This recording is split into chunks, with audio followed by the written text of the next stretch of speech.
यहाँ पे 362 number question पे पूछ रहा है विच type of thread is use for power transmission in machine like spindle head, यानी कि पावर ट्रांसमिशन के लिए किस प्रकार का थ्रेड प्रयोग करते हैं। यहाँ पे एग्जांपल भी बता दिया स्पिंडल में। तो ये हमारा थ्रेड होता है स्क्वायर थ्रेड। तो स्क्वायर थ्रेड 90 डिग्री पे होता है, आपको ये चीज़ याद रखना है, यहाँ से भी क्वेश्चन आपसे पूछ सकता है। नेक्स्ट क्वेश्चन है what is the correct size of thread drill for tapping M16 thread, यानी कि M16 की थ्रेड अगर काटनी है टैप ड्रिल के द्वारा तो आपका अगर टैपिंग M16 थ्रेड की है तो करेक्ट साइज टैप ड्रिल का कितना होगा, तो वो होगा हमारा 14 mm का। 14 mm का हमारा करेक्ट साइज होगा, तब जाके M16 की ड्रिल टैप ड्रिल उसमें टैपिंग कर सकते हैं।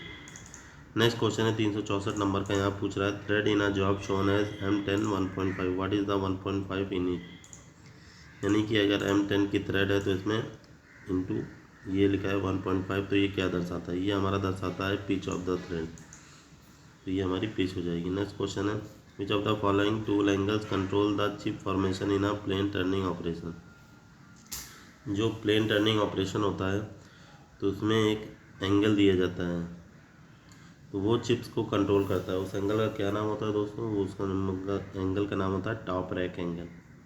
इसी के द्वारा हम चिप्स को कंट्रोल कर सकते हैं। नेक्स्ट क्वेश्चन है यहाँ पे इन्होंने पूछा है multi start is use for, यानी कि मल्टी स्टार्ट का यूज़ क्यों किया जाता है, जो मल्टी स्टार्ट थ्रेड होते हैं to transmit the motion quickly, यानी कि गति को तेज़ी से, यानी कि कोई भी मोशन उस कार्य को तेज़ी से करने के लिए। जैसे आपको शेपर होता है तो शेपर के अंदर जब एक कटर आपका जाता है तो उसको वापसी में इसी थ्रेड के द्वारा जल्दी हम ला सकते हैं, इसीलिए हम मल्टी स्टार्ट थ्रेड का वहाँ प्रयोग करते हैं जिससे आसानी से कोई भी चीज़ को गति करा सकें। नेक्स्ट क्वेश्चन है आई बोल्ट इज़ यूज फॉर, तो आई बोल्ट का प्रयोग किस लिए किया जाता है, transport material from one place to another place. अब ये आई बोल्ट होता है तो आई शेप में ही ये दिया रहता है और यहाँ पे एक होल रहता है, इसी की सहायता से क्रेन यहाँ से पकड़ लेते हैं, उसको आसानी से एक जगह से दूसरी जगह ले जा सकते हैं। ये आई होल आप यहाँ पे मशीन के अंदर एक होल दिया रहता है, उसी के अंदर आई होल को आप घुमा के टाइट कर सकते हैं और उल्टा घुमा के इसे खोल सकते हैं और इसी से आपको क्रेन हुक से एक जगह से दूसरी जगह सामान को ले जाने में आसानी होती है। नेक्स्ट क्वेश्चन है हमारा milling cutter is use for high speed milling, high speed steel milling, तो वो मिलिंग कटर यूज़ किया जाता है हाई स्पीड मिलिंग में नेगेटिव रैक एंगल का। कैसा, नेगेटिव रैक एंगल का, क्योंकि यहाँ ज़्यादा कटिंग फोर्स की आवश्यकता है, इसीलिए हम नेगेटिव रैक एंगल का प्रयोग करते हैं। Next name the part of rivet, rivet के कुछ पार्ट होते हैं जैसे कि head, shank and body, tail भी होता है इसमें। यहाँ पे ये मेन पार्ट हो गए head, shank, body and tail, तीन तरह के आपके पार्ट होते हैं। हेड होता है, ये टेल होता है, ये किस प्रकार की रिविट है, यहाँ हो जाएगा हेड, ये हो जाएगा शैंक, ये ऊपर का नेक वाला एरिया यहाँ से यहाँ तक पूरी बॉडी हो जाती है और ये हो जाता है हमारा टेल। तो कुछ इस प्रकार होता है। नेक्स्ट और लास्ट क्वेश्चन इस वीडियो का 369 नंबर का, यहाँ पूछ रहा है टेम्परिंग प्रोसेस ऑफ, टेम्परिंग किसका प्रोसेस है, तो ये हार्डनिंग का प्रोसेस। तो ये क्वेश्चन इसरो में 2-3 बार पूछा गया है घुमा फिरा के, तो इसलिए ये चीज़ याद रखिएगा, टेम्परिंग क्या होती है, एनीलिंग क्या होती है, हार्डनिंग क्या होती है। तो यहाँ से क्वेश्चन जरूर आएंगे।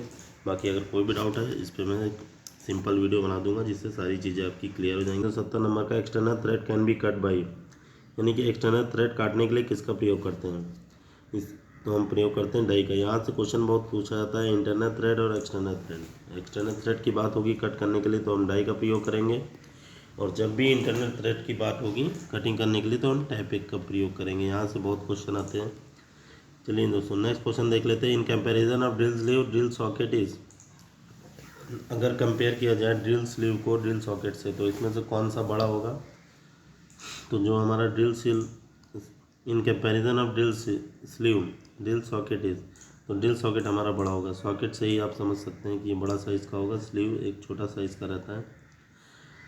चलिए दोस्तों नेक्स्ट क्वेश्चन देखते हैं। पूंजी उत्पादन में जॉब का निरीक्षण गेज द्वारा किया जाता है, यानी पूंजी उत्पादन का मतलब होता है जहाँ पे ज़्यादा प्रोडक्शन करना हो वहाँ पे हम गेज से चेकिंग करके जॉब को पता कर लेते हैं ईजिली, बहुत ही आसानी से यहाँ पे। और एक भी फ़ायदा होता है यहाँ पे स्किल्ड लेबर की ज़रूरत नहीं पड़ती। चलिए दोस्तों नेक्स्ट क्वेश्चन देख लेते हैं। 373 नंबर का how many types of tolerance are there, तो टॉलरेंस मेनली दो टाइप के होते हैं, एक यूनिलेटरल एक बाइलेटरल। नेक्स्ट क्वेश्चन है 374 नंबर का, the reason behind undercut shoulder is. जो अंडरकट शोल्डर होता है उसका रीज़न क्या होता है? वो ग्रूविंग के द्वारा बनाया जाता है। किसके द्वारा? ग्रूविंग के द्वारा। नेक्स्ट क्वेश्चन देख लेते हैं 375 नंबर का। यहाँ पूछ रहा है backlash eliminator is use in. तो बैकलैश एलिमिनेटर होता है, उसका प्रयोग हम डाउन मिलिंग में करते हैं। नेक्स्ट क्वेश्चन है स्लो कूलिंग प्रोसेस है। तो एनीलिंग होता है वो हमारा स्लो कूलिंग प्रोसेस होता है। नॉर्मलाइजिंग नॉर्मल होता है, और नॉर्मलाइजिंग से भी कम धीरे प्रोसेस जो कूलिंग का होता है वो एनीलिंग होता है। सबसे नेक्स्ट क्वेश्चन है in end milling cutter of the teeth the cutter is at. End milling cutter में दो कटर होता है वो कहाँ होता है? The end of face and at the side of circumference. ये फेस के एंड में होता है बोथ साइड के सरकमफेरेंस पे, इससे कटिंग आसानी से हो पाती है। नेक्स्ट क्वेश्चन है हमारा included angle of centre punch. जो सेंटर पंच का इंक्लूडेड एंगल कितना होगा? 90 डिग्री। सेंटर पंच से आपसे 3 क्वेश्चन पूछे जाएंगे, एक प्रिक पंच का इंक्लूडेड एंगल, एक हमारा डॉट पंच का इंक्लूडेड एंगल। तो प्रिक पंच का 30 डिग्री और डॉट पंच का 60 डिग्री हमारा इंक्लूडेड एंगल होता है। नेक्स्ट क्वेश्चन है cutting of double start thread at 2 mm pitch in lathe machine the speed of tool is increase. एक कटिंग करनी है हमें डबल स्टार थ्रेड की 2 mm की पिच पे लेथ मशीन पे। टूल की स्पीड कितनी इंक्रीज हो जाएगी? 1 mm पर रेवोल्यूशन पे। कितना दोस्तों? 1 mm पर रेवोल्यूशन। नेक्स्ट क्वेश्चन है टेपर इन ड्रिल स्लीव। ड्रिल स्लीव में किस प्रकार का टेपर होता है? Internal external both taper. कैसा टेपर होता है? इंटरनल और एक्सटर्नल टेपर बोथ, दोनों ही टेपर पाए जाते हैं। Finding the exact dia of drill both the lips must be at. कितने कितने डिग्री पे होना चाहिए? तो दोनों ही लिप्स हमारे एक 59 डिग्री एक 59 डिग्री पे होता है। टोटल 118 डिग्री हमारा ट्विस्ट ड्रिल का एंगल बनता है। तो यहाँ पे पूछ रहा है finding the exact dia of drill both the lips are must be. तो दोनों ही लिप्स हमारे 59 डिग्री पे होने चाहिए, तभी ये मिल के 118 डिग्री का कोण बनाएंगे। नेक्स्ट क्वेश्चन है in universal milling machine number of movement of table. Universal milling machine जो होती है उसमें टेबल कितने दिशाओं में घूम सकता है? तो ये चारों दिशाओं में इसका टेबल हम मूव कर सकते हैं, इसीलिए इसका प्रयोग ज़्यादा किया जाता है और इसे यूनिवर्सल मिलिंग मशीन भी बोलते हैं इसी कारण से। नेक्स्ट क्वेश्चन है 383 नंबर का। Lathe screw is engage with lathe carriage with the help of. जो लेथ स्क्रू होता है उसको हम इंगेज और डिसएंगेज करते हैं। तो उसको हम जो इंगेज करते हैं लेथ कैरिज से, तो वो किसके द्वारा करते हैं? वो होता है हाफ नेट के द्वारा। ये क्वेश्चन बहुत इंपॉर्टेंट है, इसमें आप स्टार लगा लीजिएगा। ये क्वेश्चन आपसे एग्जाम में टाइप के क्वेश्चन जरूर पूछे जाएंगे। नेक्स्ट क्वेश्चन है dividing head is use in mass production to move. तो एक डिवाइडिंग हेड होता है मास प्रोडक्शन में जिनका प्रयोग किया जाता है। तो जो मिलिंग कटर होता है वहाँ पे हम डिवाइडिंग हेड का प्रयोग करते हैं मास प्रोडक्शन के दौरान। नेक्स्ट क्वेश्चन है यहाँ इन्होंने बताया है tempering is the process of. Tempering किसका प्रोसेस है? हार्डनिंग। जैसे कि पिछले क्वेश्चन में वीडियो में बताया था, ये क्वेश्चन बहुत बार रिपीटेड है, इसलिए आप याद रखिएगा। जो टेम्परिंग का प्रोसेस होता है वो हार्डनिंग के तहत आता है। नेक्स्ट क्वेश्चन है milling machine is use in tool room. तो टूल रूम में किस प्रकार की मिलिंग मशीन प्रयोग होती है? Universal milling machine. अब ये टूल रूम में इसका प्रयोग इसीलिए करते हैं क्योंकि ये चारों दिशाओं में घूम जाता है और आसानी से सारे कार्य आपके कर देता है, और टूल रूम में हमें इसकी आवश्यकता ज़्यादा पड़ती है। केवल बहुत टाइप्स के टूल्स रहते हैं, इनकी बनाने की आवश्यकता रहती है। इन turning the speed of job becomes 4 times of what. जब हम टर्निंग स्पीड जो होती है जॉब की वो 4 गुना कर दी जाती है। किसका 4 गुना होगी? तो वो नर्लिंग के 4 गुना होती है। जो टर्निंग की स्पीड होती है वो नर्लिंग के 4 गुना होती है। नेक्स्ट क्वेश्चन है, ये क्वेश्चन आपके ऑर्डिनेंस में भी एग्ज़ाम में आ चुका है, DRDO में भी पूछा गया एक बार। तो इसकी क्वेश्चन की संभावना बहुत ज़्यादा है। इस टाइप के क्वेश्चन जो आपको 10% में मिलेंगे। 90% तो 80 से 90% आपका इजी रहता है, 80 to 85%। और यहाँ पे 15% जो टफ क्वेश्चन होते हैं वो इस प्रकार से पूछे जाते हैं। नेक्स्ट क्वेश्चन है to establish a good holding on tool which process is necessary. Good holding यानी कि अच्छी पकड़ बनाने के लिए हम किसका प्रयोग करेंगे? तो नर्लिंग जो होती है वो अच्छी पकड़ बनाती है। जैसे कि कोई मटेरियल है उसको आप पकड़ने की कोशिश कर रहे हो, जो भारी मटेरियल है वो मूवमेंट करेगा, क्योंकि वहाँ फिसलन रहेगी, क्योंकि वो प्लेन बना है अच्छी फिनिशिंग में। इसी में अगर इसकी सतह को खुरदरा कर दिया जाए तो उसमें पकड़ अच्छी बनती है, फिसलता नहीं है आसानी से। तो उसी खुरदरी सतह बनाने की प्रक्रिया को ही हम नर्लिंग बोलते हैं। ये भी कई प्रकार की होती है, जैसे कि डायमंड लर्निंग, क्रॉस लर्निंग, तो इस प्रकार का। चलिए दोस्तों नेक्स्ट क्वेश्चन देख लेते हैं। Extension rods are accessories of. Extension rod किसकी एसेसरी है? तो एक्सटेंशन रॉड हमारे इंटरनल माइक्रोमीटर में प्रयोग किया जाता है होल के बोर के डाया को नापने के लिए। नेक्स्ट क्वेश्चन है यहाँ एलॉय से। तो एलॉय से बहुत क्वेश्चन आते हैं, ब्रॉन्ज हो गया, ब्रास हो गया, ऐसे ही गन मेटल एक एलॉय है। तो ये कैसा एलॉय है? Non ferrous alloy metal. ये जो गन मेटल होता है उसमें नॉन फेरस एलॉय मेटल यानी कि आयरन की मात्रा नहीं पाई जाती जो बाकी के मेटल होते हैं। जैसे कि गन मेटल में आपको जैसे 10% जिंक मिल जाएगा और 2% कॉपर मिल जाएगा। तो इस प्रकार का जो मटेरियल रहता है 88% कॉपर रहता है इसमें। तो ये नॉन फेरस धातु है, इसी वजह से इनको नॉन फेरस एलॉय बोला गया। कॉपर, टिन और जिंक 2%, टिन हमारा 10% रहता है। तो ये सब नॉन फेरस एलॉय होते हैं, इसीलिए इनको नॉन फेरस एलॉय मेटल बोला गया है। बोरिंग क्या है? तो is the process of enlarging the pre hole, यानी कि पहले से कोई होल बना है तो उसके अंदर बोर करते हैं। तो बोरिंग से क्या होता है, ये होल और बड़ा हो जाता है। तो इसी प्रोसेस को बोरिंग बोलते हैं, यानी कि होल को बड़े करने की प्रक्रिया को ही हम बोरिंग बोलेंगे। 92 का क्वेश्चन है and product of signature cutting tool. Signature cutting tool का एंड प्रोडक्ट क्या होता है? तो वो होता है हमारा नोज रेडियस। नेक्स्ट क्वेश्चन है keyway is the necessary for power transmission, name them. जो कीवे होता है वो पावर ट्रांसमिशन के लिए बहुत ज़रूरी होता है। तो हमारा होता है कपलिंग में, गियर ड्राइव में, बेल्ट पुली ड्राइव में यहाँ कीवे का प्रयोग करते हैं, जिसके अंदर की डाल के हम पावर ट्रांसमिशन का ही एक टूल है जो हम कपलिंग, गियर ड्राइव और पुली ड्राइव में प्रयोग करते हैं। ये सब पावर ट्रांसमिशन के तहत आते हैं। नेक्स्ट क्वेश्चन है हमारा 394 नंबर का क्वेश्चन है ये। In up milling work in starting of chips become least and at the end it's become greatest. यानी कि जो अप मिलिंग होती है उसके अंदर जब हम स्टार्टिंग में चिप्स क्या होते हैं छोटे छोटे निकलते हैं और बाद में जाते जाते बढ़ते चले जाते हैं। तो ये किस में होता है? ये अप मिलिंग मशीन में होता है। नेक्स्ट क्वेश्चन है point angle of less centre. Less centre का पॉइंट एंगल कितना होता है? 60 डिग्री होता है। लेस सेंटर का जो हमारा पॉइंट एंगल बनेगा वो 60 डिग्री का बनेगा। और यहीं सेंटर से क्वेश्चन पूछा जाता है लाइव सेंटर किसे बोलते हैं? तो वो हमारा हेड स्टॉक होता है। और डेड सेंटर कमेंट करके आप बताइएगा किसको बोलते हैं और क्यों बोलते हैं, ये भी आप आंसर में बताइएगा। अगर आपको डाउट रहेगा तो मैं आपको इसका आंसर नेक्स्ट वीडियो में बता दूँगा। चलिए दोस्तों नेक्स्ट क्वेश्चन है chasing dial is at the hand side of, यानी कि चेजिंग डायल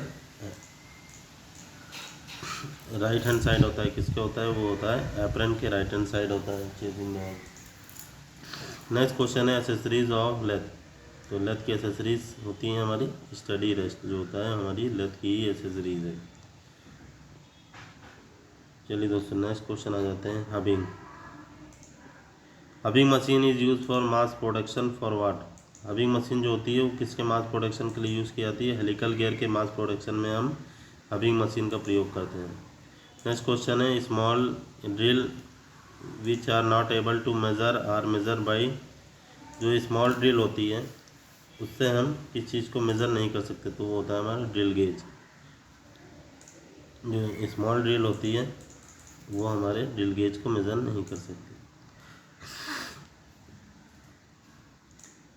और ड्रिल गेज के द्वारा हम स्मॉल ड्रिल के साइज़ को मेज़र नहीं कर सकते हैं।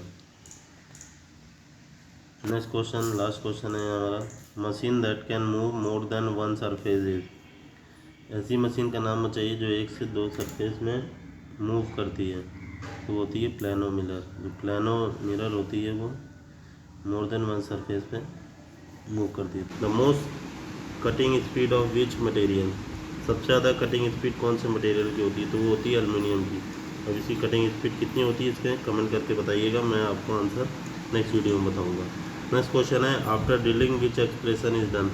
ड्रिलिंग के बाद, ड्रिलिंग ऑपरेशन होने के बाद कौन सा ऑपरेशन किया जाता है? तो जब हम ड्रिलिंग कर देते हैं उसके बाद हम बोरिंग की प्रक्रिया चालू करते हैं। नेक्स्ट क्वेश्चन है alloy of lead and zinc. Lead and zinc के एलॉय को क्या बोलते हैं? दोस्तों ये क्वेश्चन स्किप कर देते हैं, इसको मैं नेक्स्ट वीडियो में बताऊंगा। चलिए दोस्तों नेक्स्ट क्वेश्चन है, in hexagonal bolt which milling operation is more suitable, यानी कि हेक्सागोनल बोल्ट पे कौन सा मिलिंग ऑपरेशन सबसे ज़्यादा सही रहेगा? वो होता है स्ट्रैडल मिलिंग। जो स्ट्रैडल मिलिंग ऑपरेशन होता है वो हेक्सागोनल बोल्ट पर सबसे सुटेबल ऑपरेशन कहलाते हैं। नेक्स्ट क्वेश्चन है 405 नंबर का, यहाँ पूछ रहा है in lathe work job can be hold very fast with ease, यानी कि लेथ मशीन होती है उसमें जॉब को वेरी इजीली पकड़ लिया जाता है। तो कौन सा आपका चक होता है, त्रिज्या चक या फोर्जा चक? तो आपका आंसर हो जाएगा त्रिज्या चक में आसानी से जॉब को बहुत तेज़ी से पकड़ सकते हैं, यानी कि बहुत जल्दी। और जब भी जॉब को जल्दी से पकड़ना है ईजिली सही तरीके से, तो हम त्रिज्या चक का प्रयोग करते हैं। नेक्स्ट क्वेश्चन है 406 नंबर का, 83 गियर टूथ को ग्राइंड करने के लिए कौन सी इंडेक्सिंग सिस्टम यूज़ किया जाता है? तो 83 गियर टूथ को ग्राइंड करने के लिए हम डिफरेंशियल इंडेक्सिंग का प्रयोग करेंगे। किसका करेंगे? Differential indexing. नेक्स्ट क्वेश्चन है 407 नंबर का, after hardening which process is done, यानी कि हार्डनिंग के बाद कौन सा प्रोसेस होता है? वो होता है टेम्परिंग। पिछले क्वेश्चन में पिछले वीडियो में मैंने कई बार बताया है कि जो हार्डनिंग है वो चैप्टर बहुत इंपॉर्टेंट रहने वाला है, तो इसलिए आप उसको ध्यान से देखिएगा। इस पर मैंने वीडियो बना दी है, आप चैनल पर जाके उसे चेक कर सकते हैं। उसमें हार्डनिंग, टेम्परिंग, एनीलिंग, और अगर आप चाहेंगे तो डिटेल वीडियो मैं बना दूंगा एक एक चीज़ के लिए। इसके लिए मुझे ज़्यादा से ज़्यादा कमेंट और शेयर का आपको करना होगा। 100 लाइक्स की टारगेट होगा तभी मैं इस पर वीडियो बनाऊँगा। तो चलिए दोस्तों नेक्स्ट क्वेश्चन देख लेते हैं, मॉड्यूल इज़ रिलेटेड टू। तो मॉड्यूल किससे रिलेटेड होता है? ये गियर टर्मिनोलॉजी से रिलेटेड है। चलिए दोस्तों नेक्स्ट क्वेश्चन देख लेते हैं 409 नंबर का, after thread cutting what process is next, यानी कि थ्रेड कटिंग के बाद कौन सा प्रोसेस किया जाता है? तो वो प्रोसेस है ग्राइंडिंग और फाइलिंग, यानी कि थ्रेड कटिंग के बाद ग्राइंडिंग और फाइलिंग करते हैं। नेक्स्ट क्वेश्चन है, internal कीवे can be cut by. तो इंटरनल कीवे किस लिए काटे जाते हैं? सॉर्टिंग मशीन द्वारा। इसके लिए सॉर्टिंग मशीन द्वारा इंटरनल कीवे काटे जाते हैं। चलिए दोस्तों नेक्स्ट क्वेश्चन देख लेते हैं, विच type of thread found in pipe joint. तो पाइप जॉइंट में किस टाइप का थ्रेड होता है? BSP thread. इसको हम ब्रिटिश स्टैंडर्ड पाइप थ्रेड भी बोलते हैं। यहाँ से BSP थ्रेड का एंगल आपको बताना है कमेंट करके, नेक्स्ट वीडियो में उसका आंसर आपको बताऊंगा, या फिर कमेंट बॉक्स में ही आंसर को पिन कर। Operation can be only use in, यानी कि डाउन मिलिंग ऑपरेशन केवल यहाँ पे यूज़ कर सकते हैं। तो बैकलेस एलिमिनेटर और हार्ड मशीन द्वारा ही डाउन मिलिंग ऑपरेशन यूज़ किया जा सकता है, इन्हीं दो ऑपरेशन द्वारा। नेक्स्ट क्वेश्चन है, in single point cutting tool how many are there. Signature tool कितने होते हैं सिंगल पॉइंट कटिंग टूल में? टोटल यहाँ पे 7 सिग्नेचर टूल होते हैं सिंगल पॉइंट कटिंग टूल में। Back gear is use in, तो बैक गियर कहाँ पे यूज़ किया जाता है? वो थ्रेड कटिंग के दौरान हम बैक गियर से थ्रेड काटने के लिए इसका प्रयोग करते हैं।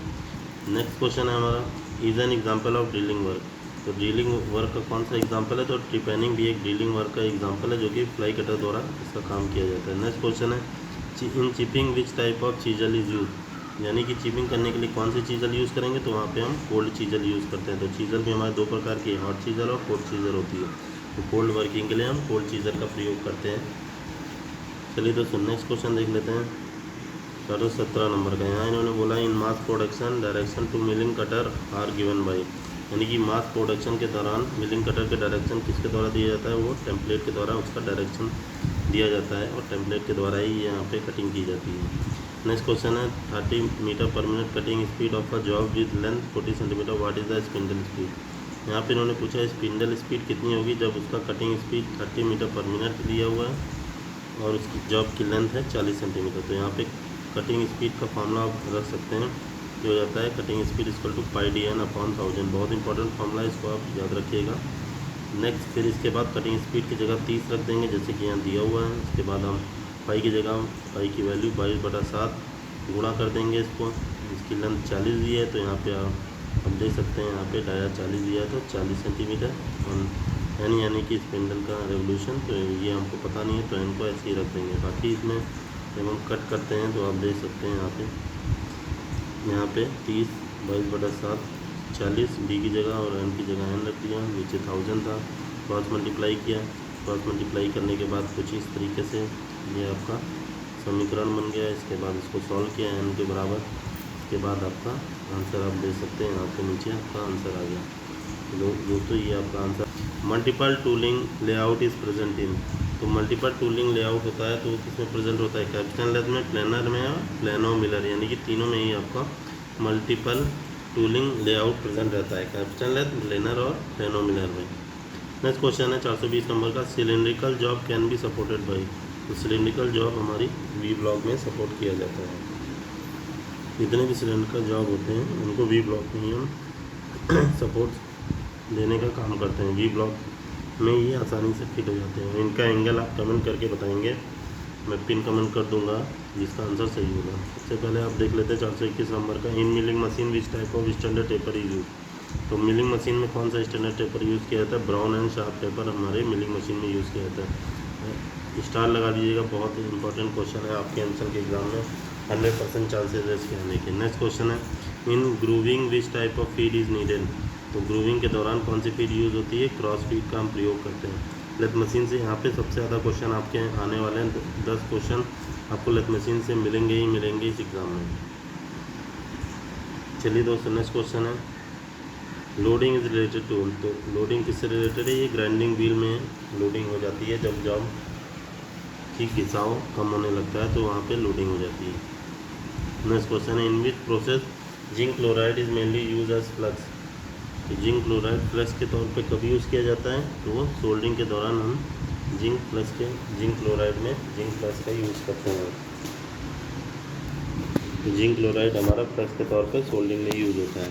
नेक्स्ट क्वेश्चन है, इन high carbon steel the percentage of carbon, यानी कि हाई कार्बन स्टील में कार्बन का परसेंटेज कितना होता है? 0.6 से 1.5% होता है। चलिए दोस्तों नेक्स्ट क्वेश्चन देख लेते हैं, full proof system is the secure process of milling machine, किसका है? जो फुल प्रूफ सिस्टम होता है सिक्योर प्रोसेस का, वो होता है मिलिंग मशीन का।